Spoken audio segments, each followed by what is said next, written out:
Welcome to Biology, the scientific study of life. Global climate patterns, latitudinal variation in sunlight intensity.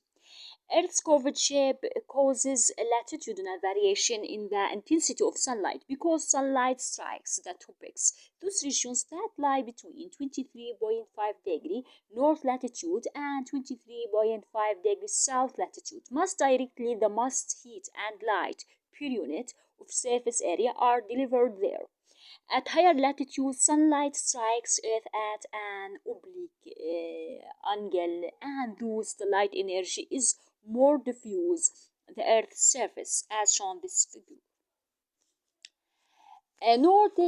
North Pole 60 and 30 North Tropic of Cancer and Equator 0, Tropic of 30 South Capricorn, and notice also the equator.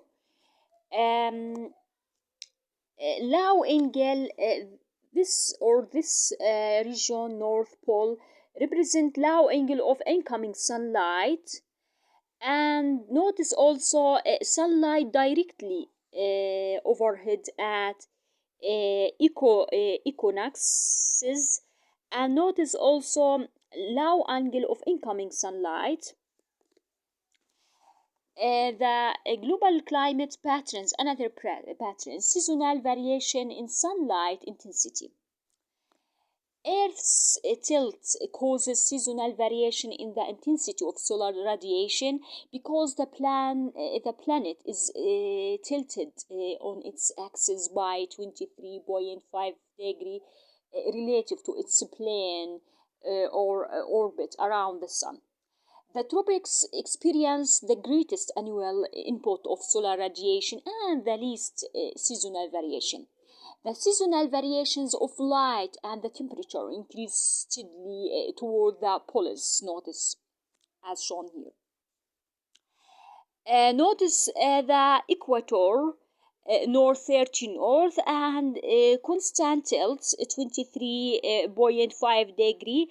And notice also March equinox, equators faces sunlight directly, neither pole tilts toward sun. All regions on Earth experience 20 hours of daylight and 12 hours of darkness. Notice December solstice, northern hemisphere tilts away from sun. Winter begins in northern hemisphere, summer begins in southern hemisphere. Notice also September equinox, equator faces sun directly, neither pole tilts towards sun. All regions on Earth experience 12 hours of daylight and 12 hours of darkness. Notice also June solstice, northern hemisphere tilts toward the sun. Summer begins in northern hemisphere, winter begins in southern hemisphere. Notice that. Global another climate, global air circulation and precipitation patterns. Intense solar radiation near the equator initiates a global pattern of air circulation and precipitation. Precipitation, high temperatures in the tropics evaporate water from Earth's surface and cause warm, wet air masses to rise blue arrows and follow toward the poles. The rising air masses release much of their water content, creating abundant precipitation in tropical regions. The high altitude air masses now dry descend brown arrows toward Earth, absorbing moisture from the land and creating an arid climate conducive to the development of the deserts that are common at latitudes around 30 degrees north and south. Some of the descending air then follows toward the poles at release abundant precipitation, though less than in the tropics. Some of the cold, dry rising air then follows to the poles, where it descends and follows back toward the equator, absorbing moisture and creating the comparatively rainless and bitterly cold climate of the polar regions. Another climate global wind patterns. Air following close to Earth's surface create predictable global wind patterns as Earth rotates on its axis.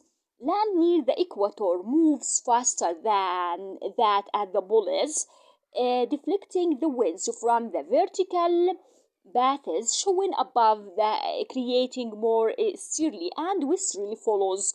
Cooling trade winds blow from east to west in the tropics, prevailing westerlies blow from west to east in the temperate zones.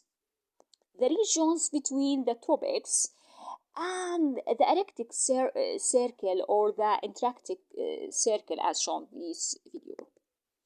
Notice Arctic circle 60 north degree and Antarctic circle 60 south 60-degree south. Notice also the equator 0 here and 30 north 30 south. Notice the direction of wind, global western and southeast trades and westerlies